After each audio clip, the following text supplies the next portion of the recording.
Hey everybody, it's Libby again with Fearlessness, and I have a very special guest and very good friend, Jhon LeBaron. Why don't you introduce yourself, Jhon, to our audience, and then we can get started. Hey guys, thank you for having me, Libby. As Libby said, my name is Jhon LeBaron. I am a husband, father of six, and entrepreneur, and I am really Right, glad he to be said here. six. Yes, six kids. Love it. Crazy. So tell us about you. Like, what do you do? What I know what you did, but how'd you get started? It's a great backstory, and then we're gonna jump into some good questions. Yeah, how did I get started in business? I took the company over from my mom back in 2017.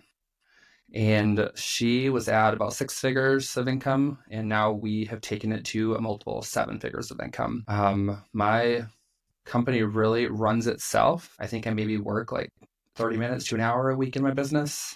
And so it's like a self-running company, which is the dream that everybody wants, you know? Yeah. And so if you're only working like 30 minutes to an hour a week, Yep, a week. what are you doing with the rest of your time? What do I do in my free time? That's what you asked, correct? Well, yeah. I mean, there's 24 hours in a day. So if you're only working like an hour a week, What do I do in you my still free have time? you have a lot of free time. I do. So I have a couple other companies as well that I manage. We have our supplement company. I help my wife with her business as well. So she Was hasn't she launched still that doing the like, artisan? no, that was just to really help her sister out. We're an entrepreneur family. She's trying to help her sister get put on her feet and build her own income. But my wife has been really passionate about the toxins that are in our home and the supply, everything we use. So she is really focused on building a business with that right now. So she hasn't officially launched yet to public. So I'm like trying to not say too much about it for her. But it's been really good helping her just get that up and get her branding on point and the whole thing with that. And then having six kids, we also homeschool. So we're a really big entrepreneur family. And my goal is to teach my kids about entrepreneurship. So my two oldest daughters are in the process of actually starting their own business, and that is going to be in the dog sphere. They love dogs. We have two schnauzers, and I'm like not pushing them to it. I'm letting them just kind of take the steps and just run with it and learn. So I've been really busy coaching and guiding and helping them with that as well. What else do I do? We are in the So you're process still of doing a building. lot of work. Yes, I am. Yes. But in other aspects that I love. Okay. Awesome. Okay. You had said something about your wife is really passionate about toxins. And that's funny because that's mine and Chris's kind of new passion is toxins, but toxins in food. Yes. So we're very, very big on the toxins in food and the natural toxins in food. So I'm not going to say any more. If you're listening, you just have to Google toxins in food and you'll be frightened after you're done. Oh, you will. My wife's really big on that too. It actually like blows my mind the amount of junk that's out there that people think is healthy. Yeah. Yeah, So I won't do absolutely. too much, like you said. Yeah. Because, I mean, you wouldn't even think this, but even vegetables have toxins in them. Yep.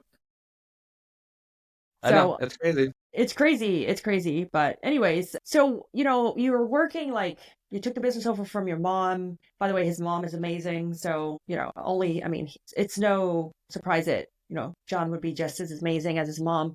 And, Thank you. and, we met because we have a similar business, right? We have a cleaning company. That's how we met. We're in the same group. And I think we probably did it close to the same time. We both decided to take our cleaning companies like fully remote. We did. Yep, right around the same time frame. I don't know if you want me to share how I got into remote at all or Sure. okay, yeah, totally. I'd been wanting to take my company remote for a while, but I was a little scared to do it because I didn't really know it. And we had some crazy turnover in our office. I lost pretty much my entire admin team. Mind you, this is when we have about 30 cleaning technicians. I lost everybody that manages my company. And I remember I hired somebody, spent a whole week training them. They went to lunch on Friday and just never came back. And that was the straw that like broke the camel's back. I was done. I was like, we're just gonna go fully remote, and we did. We jumped in, hired my first one. I had no idea what I was doing, and obviously got better with the second and the third. And now we have seven people who help run our team. They're all fully remote, and I absolutely love the team that I have. Looking back, losing my admin team was actually the biggest blessing that's ever happened to my business because I felt like it pushed me to where I actually wanted to go. So I love that. Are you tired of talent and HR podcasts that sound like corporate training videos? Same. Talentless is the no-fluff show about hiring, leadership, culture, and what's actually going on in the world of work. Talentless is a podcast for recruiters by recruiters. Hosted by Desiree Goldie and Ashley King, they're smart, occasionally salty, and never afraid to say what everyone else is thinking. Listen wherever you get your podcasts and subscribe at talentlesspodcast.com.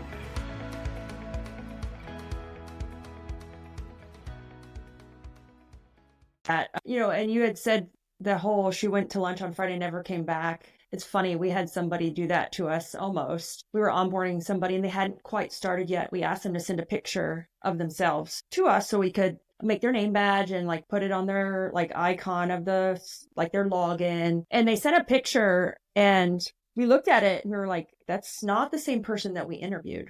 And that had never happened to us. And we're like, well, my assistant, she's like, what do I do? Because it was her. She said, Libby, this is not the same person we interviewed. Because I didn't see the picture.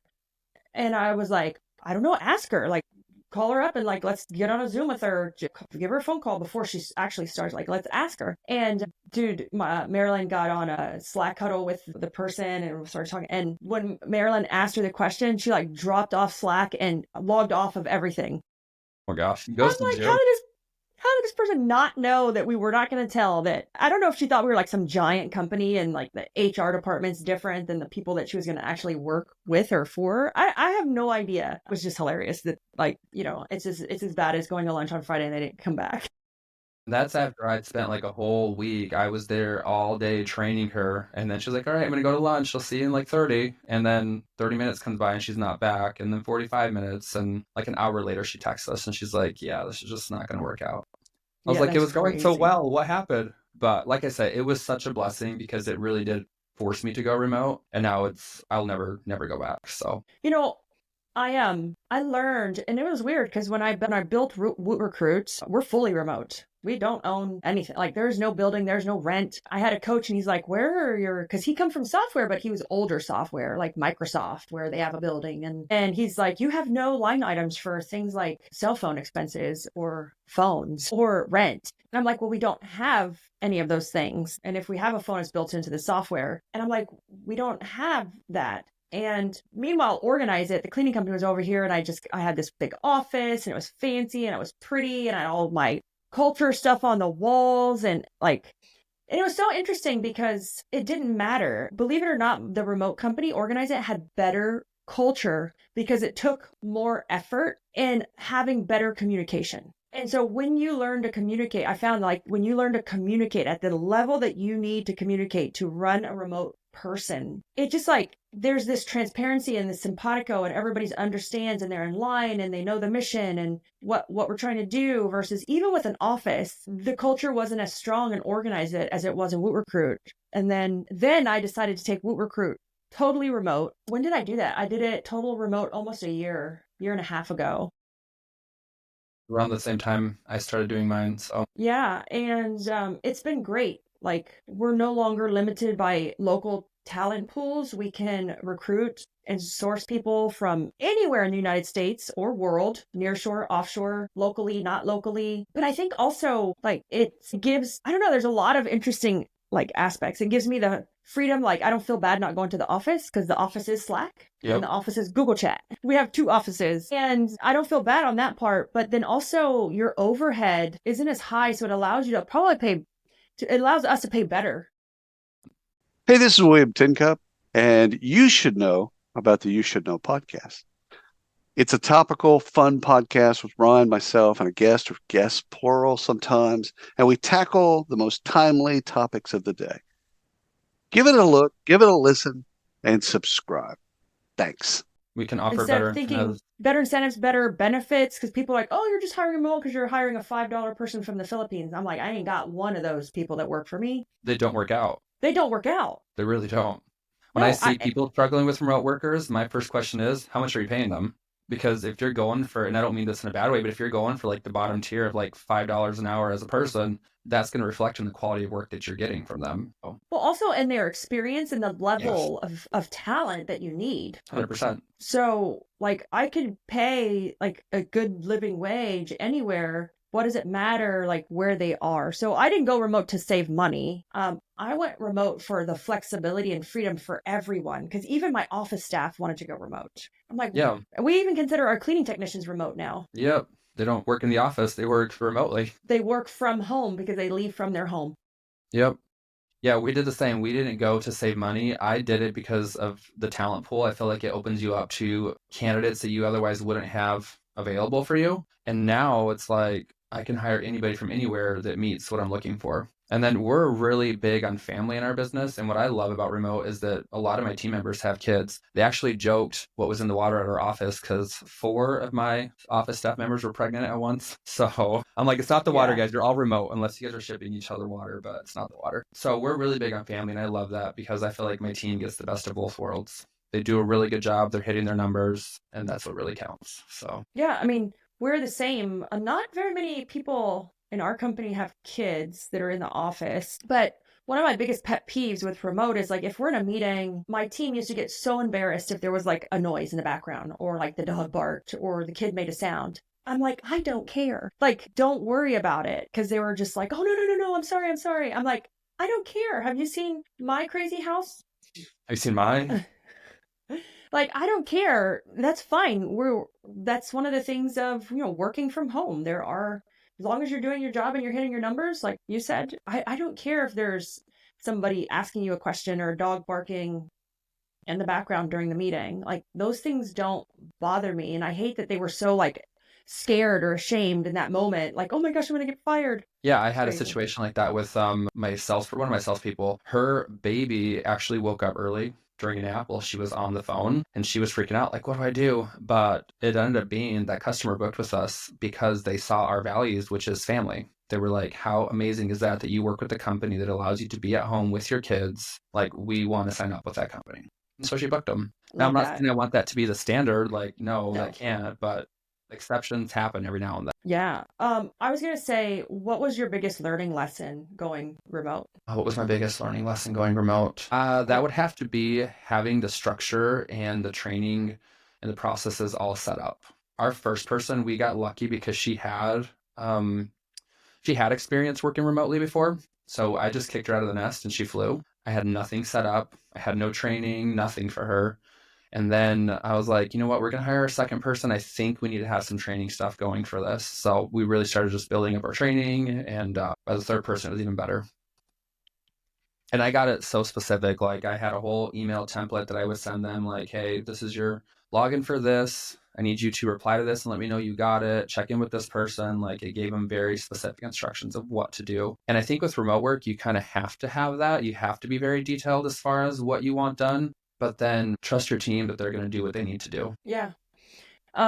It's crazy because I hear so many people that they're like, oh, remote's, it's horrible. I don't like it. Everybody, like, I don't have success. And I always say that, like, it requires a level of communication and organization that most business owners don't have yet. 100%.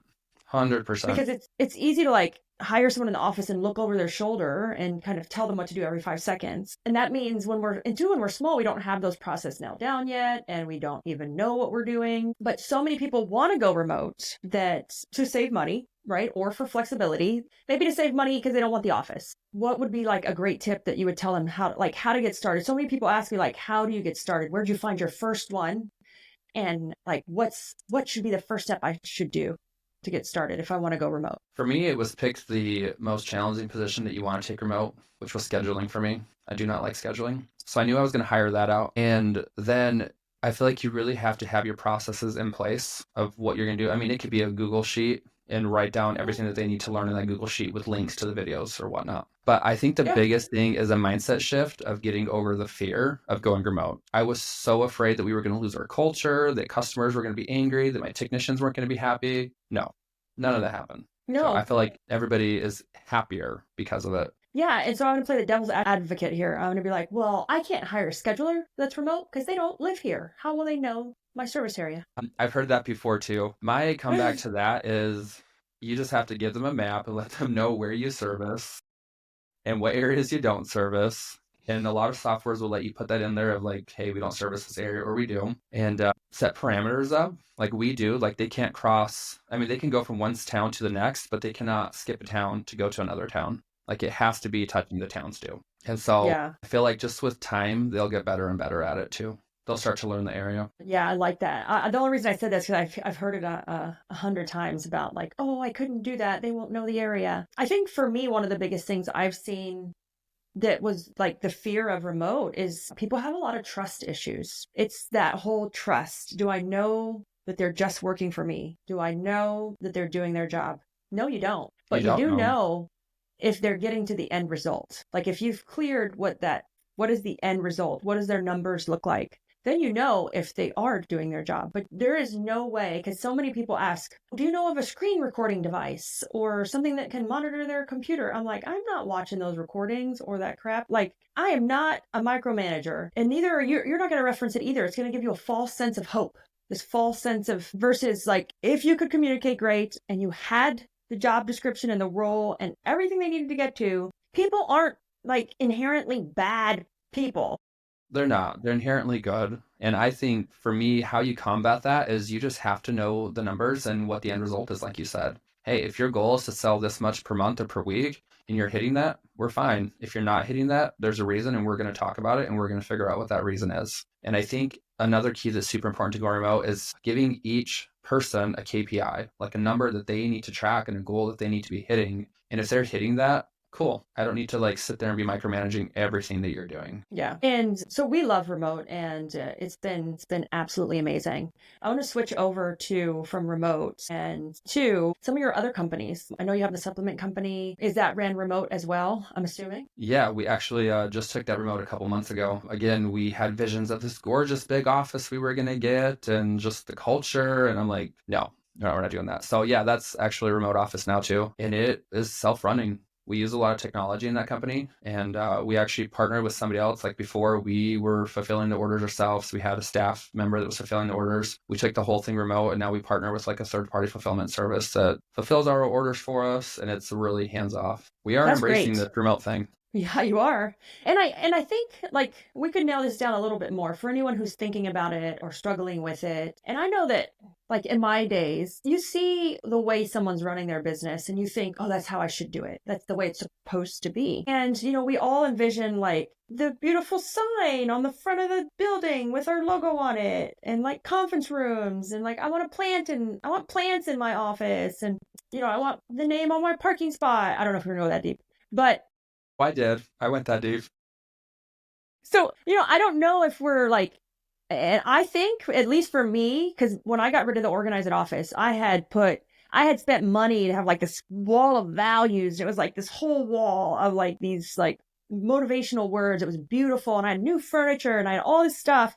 And then I looked at Chris and I'd only had it like done for probably like 4 or 5 months. We'd had the office for a while. We'd moved because of Hurricane Ian to a different office. And then I finally fixed it up. And I looked at Chris and I said, I want to get rid of the office. I kept telling him, I want to get rid of the office. He's like, do it. I said, but I just fixed it and did all this stuff to it. And, but in reality, and then I was scared that the cleaners were going to get upset. Right. So I was like, oh my God, we're going to lose our culture. So I did a survey and I asked all the cleaners and they didn't care. They did not care at all. They're like, we don't care. We only come like once every 2 weeks. Yep. And so it was funny because what I ended up realizing why it took me so long to get rid of it was 100% ego. Oh, 100%. I wanted to have a ego. gorgeous office to show off to people and look at me. And I realized that didn't fit the lifestyle I actually wanted. I want to be able to travel freely with my family and have time with them. And I feel like an office was kind of holding me back. And I don't necessarily think remote work is for everybody. I think you have to look at what your goal is and what your end game is. And if you value going into the office and you value having a team that you see every day and interact with, then remote's probably not going to work for you. But for me, I knew that I wanted to have a team that really runs itself, a company that's growing, and me not having to be there on a daily basis, and remote just fit that bill. Yeah, I love that. For me, it was ego. I finally had to like face it. And I looked at Chris and I said, it's 100% my problem. It's nobody else's problem. I got to get over it. What do I'm you feel still like the you did same to get business over that? owner. Yeah. I'm like, I'm still the same business owner. It's still the same business. It's still successful. My office was defining me but it didn't fit my lifestyle. That's why I felt like this friction. It didn't fit my lifestyle. I like to travel. We homeschool our daughter too. We're never home. So yeah, for me, it was so much of an ego trip. And then I finally just, was real with myself and had that difficult conversation. But if anything, it's helped our culture for us because we communicate at a higher level now. And, we're doing things more in front of the technicians because they've always been kind of remote because they leave from their house. But the office was in the office, right? So they saw each other and they talked to each other. But now that we're remote, like the office staff is remote, they're actually more involved with the technicians because we took the office to a virtual office, which everyone can be in the virtual office. Yeah, we did the same thing. I have exactly the same thing. So I feel like my technicians are supported more now than they were before. Yeah, and more supported, more involved with like what's going on, whether they want to look at it or read it or not. But, we share a lot more in there. But I love that. So let's talk about your kids. Yeah, totally. 6 kids. So, Jhon, how many kids have you had since I met you? 3, I think. Probably. When did we meet? It's been a while. It's been a while. And so I love that you're homeschooling and travel. I would say, as far as like teaching the entrepreneurs and like journey and your kids, what are some of for you, the big ahas or takeaways that, you want to make sure that you pass down to your kids? The biggest one is just the freedom to control your own destiny with entrepreneurship. I feel like you have the freedom to create whatever it is that you want to create. And not that we don't need employees, because I do think some people love being an employee. We need those. If everybody was an entrepreneur, it wouldn't work. But for the ones that want to be an entrepreneur, I feel like I want my kids to know that they really can build and do and have whatever it is that they set their mind to. And entrepreneurship is like the vehicle towards them. Yeah. I bring my kids with me to work quite often, let them tag along. How they can be bored here watching me get back to emails and doing calls. And my son actually wanted to come today for my first podcast. He's like, please, can I go with you? I'll be really, really quiet. Is this your first podcast? This is, we did the one with Ricky, but yeah, technically my first. Yeah. Technically I didn't know I was your first. Oh. Yeah. I'm so honored. So he wanted to come with, and I was like, no, buddy, not today. I love you, but we need absolute quiet for this one today so we can focus. But I think go ahead.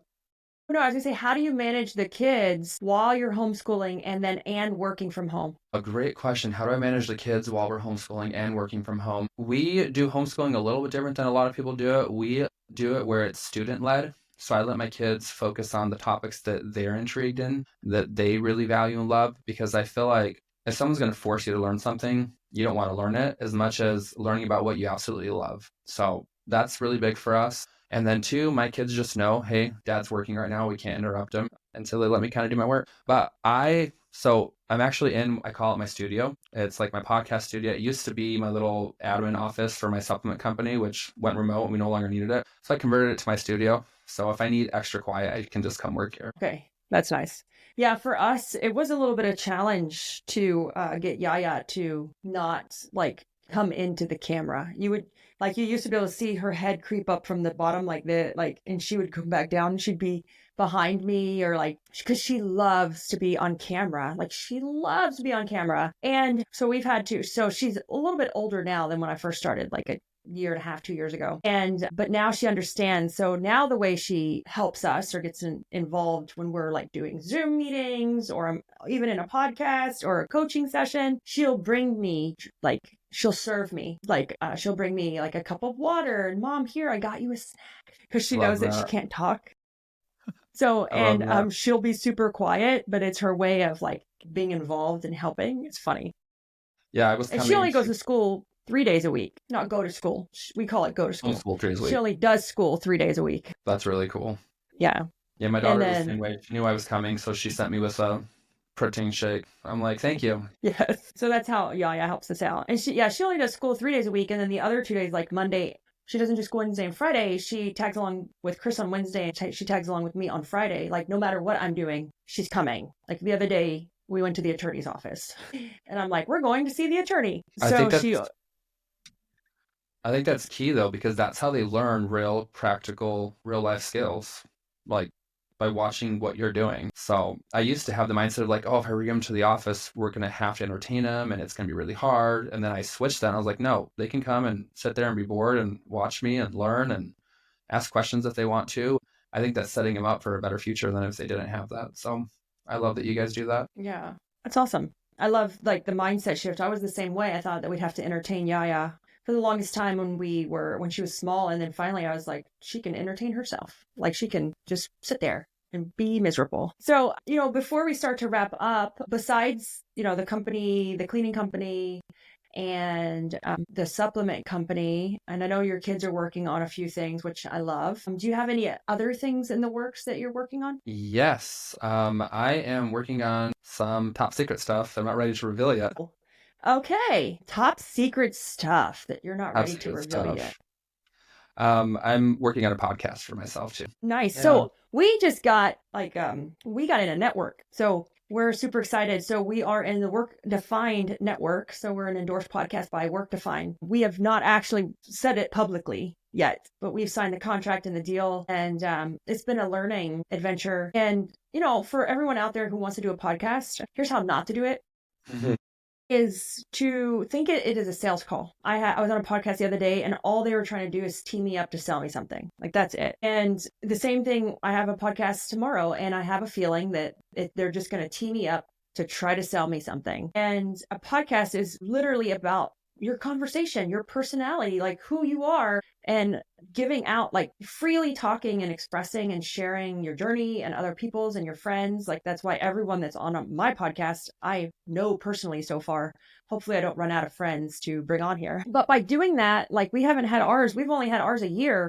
And, we got invited into the Work Defined network and super exciting for us. And I will say, here's my thought on that. It's not, doesn't really necessarily have to do with like how many downloads you have and how many subscribers. I mean, that has a little bit to do with it, but they looked at the quality of our content because we were a newer podcast and they decided to go ahead and bring us on, even though we didn't have like these astronomical numbers. And they decided to bring us on because we weren't selling, like we weren't being kind of that teeing people up to just, do a fake demo with them. So anyone out there who wants to start a podcast, I was just watching one yesterday of a guy who started it when he's 53 years old and already has 8 million followers. And he started it 2 years ago. Oh my gosh, that's like, amazing. Why can't I do that? I'm like, you can.